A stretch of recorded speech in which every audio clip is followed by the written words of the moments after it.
Good day, everyone. We are podcaster from the Charlindra 12 Obadaya. I have someone with me, Eden, Roxy, Adam, Cyril, RC, and Vance. The topic we talk about in this podcast is letters to my future self. We create 4 questions that can be answered personally and how you feel on these questions. First question: what's your biggest fear about life after graduation? So, ako naman, my biggest fear after graduation is the feeling of being unprepared. Kasi iba na to eh. We're talking about college life and being a college student. You would be responsible to a lot of things like sa finances mo, sa decision mo sa life, and sa mga expectations mo, ganun. Lalo na sa college kasi no environment na eh. So, it's really a scary thing for me kasi nafe-feel ko na mahirap talaga ang labanan. Especially ngayon din na wala pa akong napipili na school. And, syempre, as a person na gagraduate, mapapasabi ka na lang talaga na you have to face your fears kasi magka-college ka na. Siguro takot lang ako magbago ng new environment sa college. Kasi, kasi nung grade 11 ako, grabe, takot na takot ako. Gusto ko kasama ko pa rin mga friends ko nung grade 10.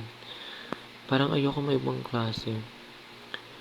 Pero, alam kong masasanay din ako kasi nasanay ako eh. Nasanay naman ako, kinaya ko naman. Yung hindi ko makukuha yung course na gusto ko sa college tsaka yung mga gastusin. Kasi ako lang naman nagpapaaral sa sarili ko. Hindi ko alam kung ano ang mangyayari sa akin after this graduation, if may positive ba or negative ba na result sa mga kinuha kong exam sa college. Pero sana naman positive at makapasa ako sa mga kinuha kong college entrance exam. Graduation. My biggest fear is, actually, ang dami kong what ifs. Nag-overthink ako na, what if mag-fail ako sa course na pinili ko? What if hindi mag-align sa akin yung pinili kong, course na tatahakin? Or like, what if hindi ko kayanin? Puro what if lang yung nafe-feel ko about sa pinili kong course para sa college. What would be my biggest fear about life after graduation? Well, my biggest fear would be, first one is, will I succeed in my chosen path? Or what if I make the wrong decisions? Or how will I handle the responsibilities of adulthood, right? Or even losing friends that I made out of high school, right? So yeah, that would be my biggest fear about life after graduation. My biggest fear about life after graduation is whether I'll adjust well to college life, manage the workload, and make the right choices for my future. But despite these fears, I know that growth comes from stepping outside my comfort zone. Second question: what course program are you planning to take after graduation? Why did you choose that course? Actually, I was planning to take dentistry because that is what my mom wants for me. Yun yung parang pinaka last wish niya para sa akin na gusto ko maging dentista ka balang araw. Parang kahit para sa akin na lang to, tuparin mo yung pangarap ko na maging dentista ka. So that's why I am choosing dentistry for college. I'm planning to take psychology in college because I've always been fascinated by how the human mind works. I want to understand people better, their emotions, behaviors, and thoughts. More importantly, I want to help those who struggle with mental health issues and make a difference in their lives. Nung una is pangarap ko maging environmentalist sa college kasi na-inspire ako kay Jenna Lopez. How siya mag-alaga sa kalikasan at mag-fight sa mga naninira ng kalikasan. Then, High school ako until now is pangarap ko na kunin na course sa college is BS Pharmacy kasi yan ang gusto ko and na-enjoy ko siya. Also, na-inspire ako kay Archie Larga sa TikTok on how siya makapag-provide ng gamot sa mga mahihirap kahit yung pera nagkulang, binbigay niya pa rin yung need ng mga bumibili. Napili kong course is RadTech since I want to learn about sa mga bones, ganon, kung paano mag-x-ray, and I'm happy naman na napili ko to kasi nung grade 11 ako, undecided talaga ako sa course na gusto ko. Nursing. Pero, kasi matagal ko nang gusto to eh. Alam ko na demanding ang nursing. Pero, syempre, alam natin na mababa ang sahod ng mga nurse dito sa Pilipinas kumpara sa ibang bansa. Kaya kung matapos ko ang nursing, gusto ko sa abroad ako magtrabaho. Kasi doon mas maganda ang opportunities eh. Why did you choose that course? Gustong-gusto ko talaga maging nurse. Isa siguro sa reason kaya nagdesisyon ako mag-nursing ay dahil sa advice ng pamilya ko. Kasi may tita ako na nakatira sa ibang bansa which is siya magpapaaral sa akin at handang tumulong sa expenses. Sabi niya, kung magiging nurse ako, pwede niya raw akong kunin sa abroad. Siyempre, hindi ko napapalagpasin ang opportunity na yun. Alam naman natin na malaki ang demand para sa mga Filipino nurse sa ibang bansa. At malaking tulong yun para sa akin, tsaka sa pamilya ko. Well, I chose Bachelor of Science in Marine Engineering. Well, I chose that course because it is my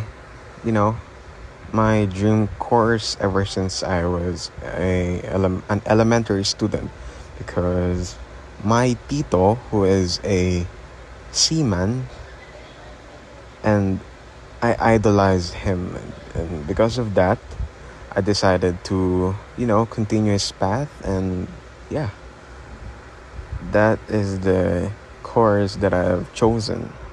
Third question, where do you see yourself in 7 years from now? Nakikita kong sarili ko na isa na akong ganap na nurse. Nakapagtapos at nakapasa sa licensure exam.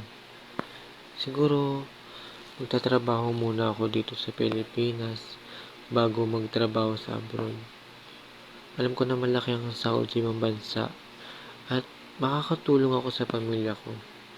Gusto ko rin mapabuti ang buhay ko at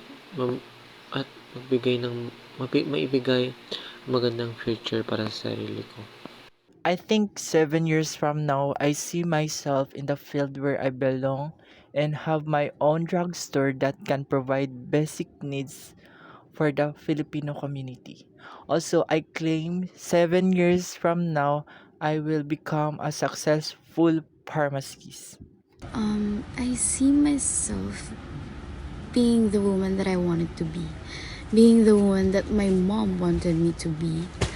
Her last wish of me being a dentistry, ganun. Parang nakikita ko yung sarili ko, nagtatayo ako ng clinic ko, ng dental clinic ko.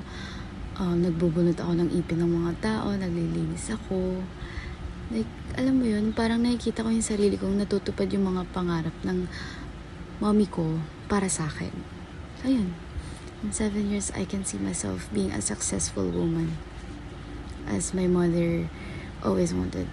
I see myself working to a hospital na, being successful in life and being able to travel a lot of places na gusto ko kasama yung family ko.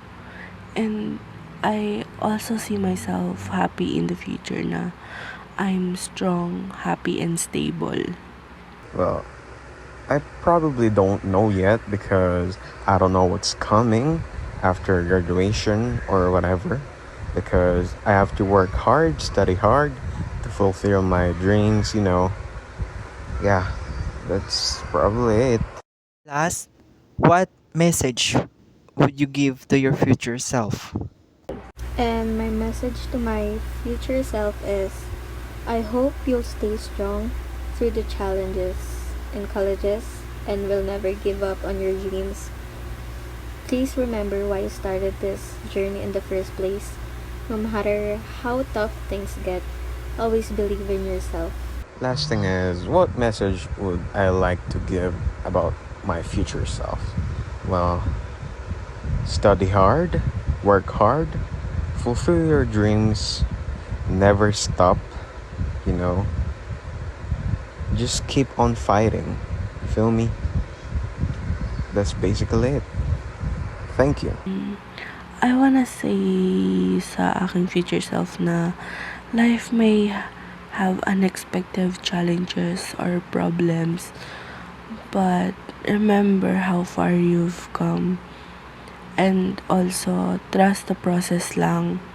Keep on pushing forward. Enjoy life kasi you only live once. And don't be afraid to take risks sa mga bagay.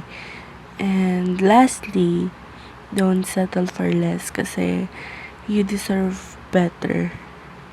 Yun lang. Yourself. My message for my future self, even marami kang pinagdadaanan simula pa nung bata ka pa, self, at nakasurvive ka sa lahat ng hirap mo sa buhay, magpursige ka lang hanggat maabot mo ang mga pangarap mo sa buhay. Nakakain ka na ng masarap na pagkain, at saka no matter what life in the future, just keep moving. Message to my future self is every problem has a solution behind it. Hindi hindi ka bibigyan ng Diyos ng problema na alam niyang hindi mo kaya. So always find a solution every time you will always have a problem in your life. Personal man yan or sa studies man yan or sa relasyon, you would always find a solution behind it. And always have time for your family kasi sila yung mas pinaka-importante sa buhay mo. Sila yung mas may magbibigay ng suporta pag napapagod ka na sa pag-aaral o sa college mo. Yun lang. Sa hinaharap, ang masasabi ko sa sarili ko ay tatagan mo ang loob mo. Huwag mong hayaan ng takot at pressure na magpahina sa'yo. Huwag mong alalahanin ang mga sinasabi ng ibang tao na nakakasama sa'yo. Magpakatotoo ka, magpursige, at huwag mong bibiguin ang pamilya mo. Lahat ng pangarap mo matutupad yan, basta magpursige ka at mag-focus ka sa mga goal mo. Yun lang. Maraming salamat Eden, Roxy, RC, Adam, Cyril, and Vance. Muli, dito nagtatapos ang episode na pinamagatang Letter to My Future Self. Thank you everyone for listening to our podcast. I hope you enjoy and may mapulot kayong aral this episode. Ulit, maraming salamat. We will see you next time.